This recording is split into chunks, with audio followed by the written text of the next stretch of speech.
Hello students, good morning.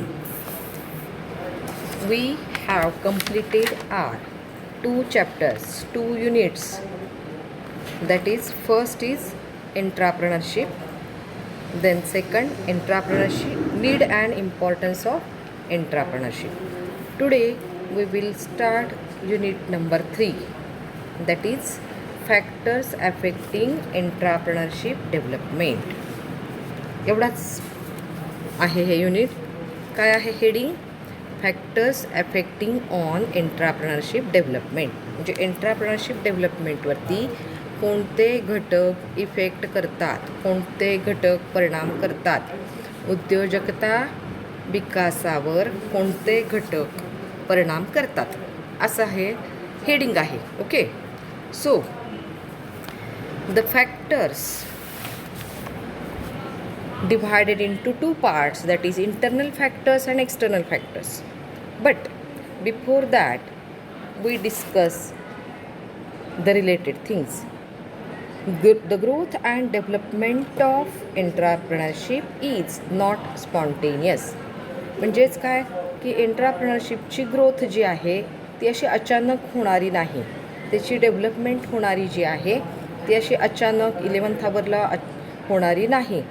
The entrepreneurship activity depend on complex and different combination of economic, social, political, psychological and other factors. Entrepreneurship development वरती वेगवेगळे complex आणि different ॲक्टिव्हिटीचं combination आहे. ते काय करत असतं? Effect करत असतं.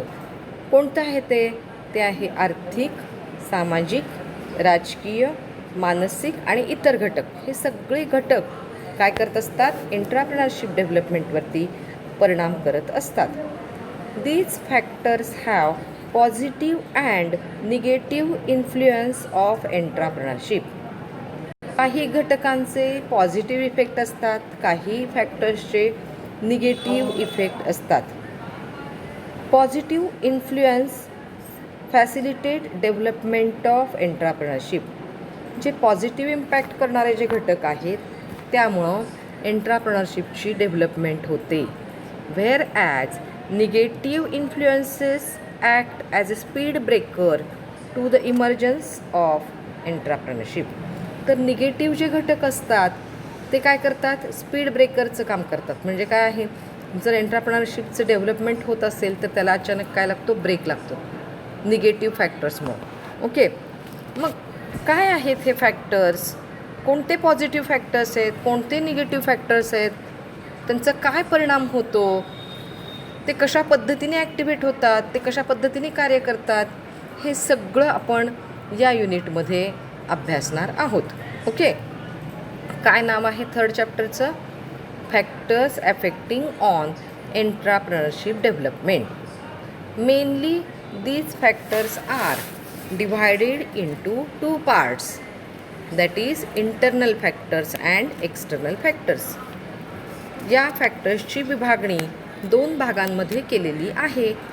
कोणत्या? Internal factors and external factors.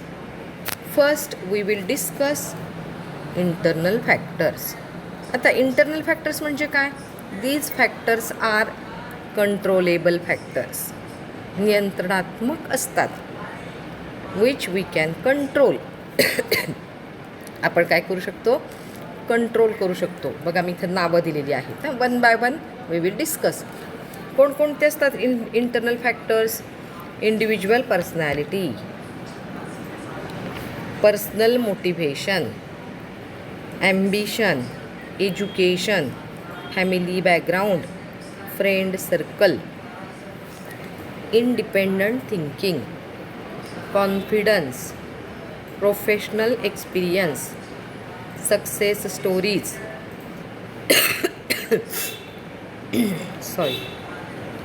compulsions and other factors. Okay, किती फॅक्टर्स आहेत? अबाउट 12 फॅक्टर्स इंटरनल फॅक्टर्स आहेत. इंटरनल फॅक्टर्स म्हणजे काय? तर internal factors are the factors which are related to the entrepreneur and he has control on them. Internal factors हे एंट्राप्रेनरशीच related असतात आणि त्याचं त्यांच्यावरती कंट्रोल असतं. He can modify these factors according to the requirement of the enterprise. आपल्या गरजेनुसार, आपल्या रिक्वायरमेंटनुसार तो हे फॅक्टर्स काय करू शकतो, मॉडिफाय करू शकतो. The internal factors can play their role in the matter of entrepreneurship development. The presence of some personality qualities in a person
the presence of some personality qualities in a person can help in the process of entrepreneurship development.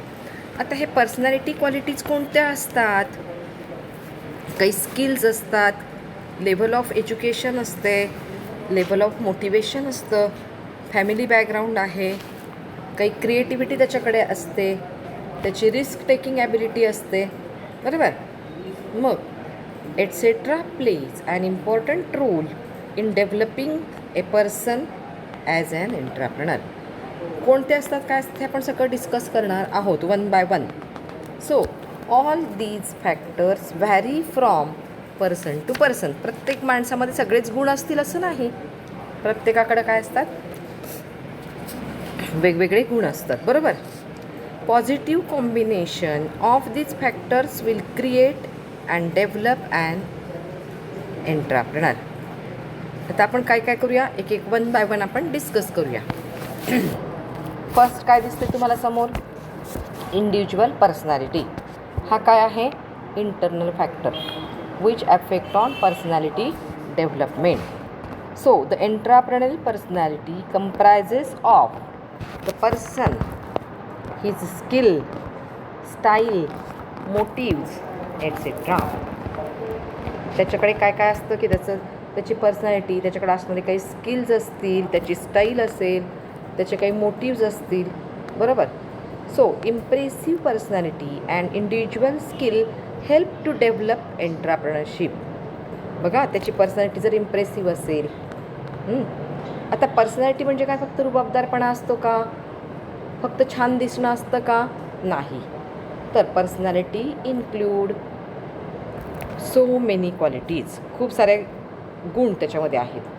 तुम्ही दिसता कसं, तुम्ही बसता कसं, तुम्ही तुमचे etiquettes, तुमचे manners, grooming, बरोबर, तुमची लँग्वेज, तुमची बॉडी लँग्वेज, या सगळ्या गोष्टी तुमच्या पर्सनॅलिटीमध्ये येतात, बरोबर. तुम्हाला सलमान खानची पर्सनॅलिटी आवडते, बरं का, तर तो दिसतो छान, पण तो बोलतो कसा, तो किती नम्र आहे, किती पोलाईट आहे, त्याचा किती अभ्यास आहे, तो किती कष्ट करतो, हे सगळं त्या पर्सनॅलिटीमध्ये येत असतं.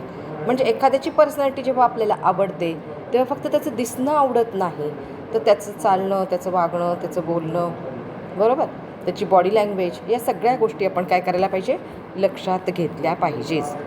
So these qualities are necessary for entrepreneurs. का आवश्यक आहे या सगळ्या qualities, because they have to work with officers, ministers, वेगवेगळ्या लोकांबरोबर त्याला काम करावं लागतं, वेगवेगळ्या लोकांच्या भेटीगाठी घ्याव्या लागतात, त्यांच्याशी इंटरॅक्शन करावं लागतं आणि म्हणून ह्या गोष्टी काय आहेत, सगळ्या इम्पॉर्टंट आहेत. When such personality factors are present in a person, he can become a successful entrepreneur. तो जर स्मार्ट असेल, ग्रेसफुल असेल, ॲक्टिव्ह असेल, सोशल असेल, त्याला सगळ्यांच्यात मिसळायला आवडत असेल, सगळ्यांशी बोलायला आवडत असेल, काय होऊ शकतं, ही मे बी म्हटल्या लक्षात ठेवा, ही मे बी सक्सेसफुल एंट्राप्रेनर. म्हणजे हे गुण त्याच्यामध्ये असले पाहिजेत, कारण त्याला लोकांसाठी काम करायचं आहे, त्याला सोसायटीसाठी काम करायचे, त्याला समाजासाठी काम करायचं आहे. बरोबर. म्हणजे फर्स्ट काय आहे की त्याची इंडिव्हिज्युअल पर्सनॅलिटी ही सगळी अशी सगळ्या गुणांनी युक्त असली पाहिजे, त्याच्याकडे स्किल असले पाहिजेत वेगवेगळे. लक्षात आलं. त्याचं कम्युनिकेशन स्किल चांगलं असलं पाहिजे, त्याचं प्रेझेंटेशन स्किल चांगलं असलं पाहिजे. ठीक आहे. नेक्स्ट आहे पर्सनल मोटिवेशन. पर्सनल मोटिवेशन त्याला असलं पाहिजे. म्हणजे तर personal motivation refer to the inspiration to do something. आपण काहीतरी वेगळं करायचं आहे, इतरांसारखं मला काही करायचं नाही, माझं काय आहे, मला काहीतरी वेगळं करून दाखवायचं आहे, हे मोटिवेशन त्याला असलं पाहिजे. So personal motivation plays a very significant role in entrepreneurship development. बघा त्याला काय पाहिजे की a person who is motivated to earn profit instead of earning salaries. मला पगार मिळवायचा नाही, मला काय मिळवायचं आहे, प्रॉफिट, मला नफा मिळवायचा आहे, असं जर त्याला वाटत असेल मनापासून की मी काय करणार आहे, मला पगार नाही मिळवायचा, मला काय करायचं आहे, प्रॉफिट मिळवायचं आहे, नफा मिळवायचा आहे, आणि मग असं जर त्याच्या मनाने ठरवलं तर तो काय करतो, एखादा बिझनेस छोट्यापासून स्टार्ट करायचा आपल्याला, स्टार्ट करतो आणि मग काय करत जातो, तो बिझनेस तो हळूहळू डेव्हलप करत जातो. So entrepreneur development requires motives like profit making, प्रॉफिटच मिळवायचं आहे, सम प्रेस्टीज, स्टेटस, असं जर काही त्याचं पर्सनल मोटिवेशन असेल तर तो काय होऊ शकतो, चांगला एंटरप्रेन्योर होऊ शकतो आणि तो आपल्या बिझनेस डेव्हलप करू शकतो. लक्षात आलं. पर्सनल मोटिवेशन असलं पाहिजे, प्रॉफिटचं मोटिवेशन असलं पाहिजे, प्रेस्टिजचं मोटिवेशन असलं पाहिजे, स्टेटस मिळवायचं आहे, स्टेटसचं मोटिवेशन असेल तर काय करू शकतो, तो आपला बिझनेस चांगला डेव्हलप करू शकतो. लक्षात आलं. थर्ड आहे ॲम्बिशन. काय रे ॲम्बिशन म्हणजे काय, तुमची ॲम्बिशन काय आहे असं मी जर विचारलं तर तुम्ही विचार करायला लागला, अरे अच्छा आपण तर अजून काही ॲम्बिशन ठरवलीच नाही आहे. तर आता ही वेळ आहे की तुम्ही तुमची ॲम्बिशन ठरवली पाहिजे. So ambition refers to a dream of people. तुमचं स्वप्न काय आहे, झोपेत असताना पाहिलेलं स्वप्न नाही, जागेपणी पाहिलेलं स्वप्न, मला अमुक एक व्हायचं आहे, मला अमुक एक बनायचं आहे, माझ्याकडे अमुक एक असलं पाहिजे. बरोबर. Ambition refers to a dream of a person to achieve something, काहीतरी अचीव करण्याचं स्वप्न. The ambition may be to become a rich, मला खूप रिचेस्ट व्हायचं आहे. To achieve a certain status, माझं समाजात एक स्टेटस असलं पाहिजे. Or prestige or a respect, मला सगळ्या समाजाने रिस्पेक्ट दिला पाहिजे. बरोबर. आणि मग असं जेव्हा तुम्ही ॲम्बिशन ठेवता तेव्हा ॲटोमॅटिकली तुम्ही काय करत असता, त्या दृष्टीने काम करता. A highly ambitious person tries to become an entrepreneur for earning money, prestige and respect in society. उगाचच सोसायटी तुम्हाला रिस्पेक्ट करणार नाही, तुम्ही त्यांच्यासाठी काहीतरी काम केलं पाहिजे. बरोबर. तुमचं काहीतरी कॉन्ट्रीब्युशन असलं पाहिजे, तेव्हा कुठे सोसायटी, समाज तुम्हाला रिस्पेक्ट देईल. Ambitious and talented men prefer to take risk and innovate. आणि जेव्हा तुमच्याकडे ॲम्बिशन असते तेव्हा तुम्ही रिस्क घेण्याची तयारी दाखवता. बरोबर. तुम्ही काहीतरी रिस्क घेता, तुम्ही काहीतरी नवीन देण्याचा, नवीन शोधण्याचा प्रयत्न करता, innovation. If your ambition are strong, तुमच्या ॲम्बिशनमध्ये दम पाहिजे, येस मला हे बनायचंच, मला हे करायचंच आहे, बरं मी हे अचीव करून दाखवणारच, अशी जेव्हा तुमची ॲम्बिशन स्ट्रॉंग असेल तेव्हाच काय आहे की तुम्ही एंटरप्रेनर बनू शकता, तो डेव्हलप करू शकता. लक्षात आलं? ओके. 3 आपण डिस्कस केले. नेक्स्ट लेक्चरला आपण काय करूया 3 डिस्कस करू. बाय.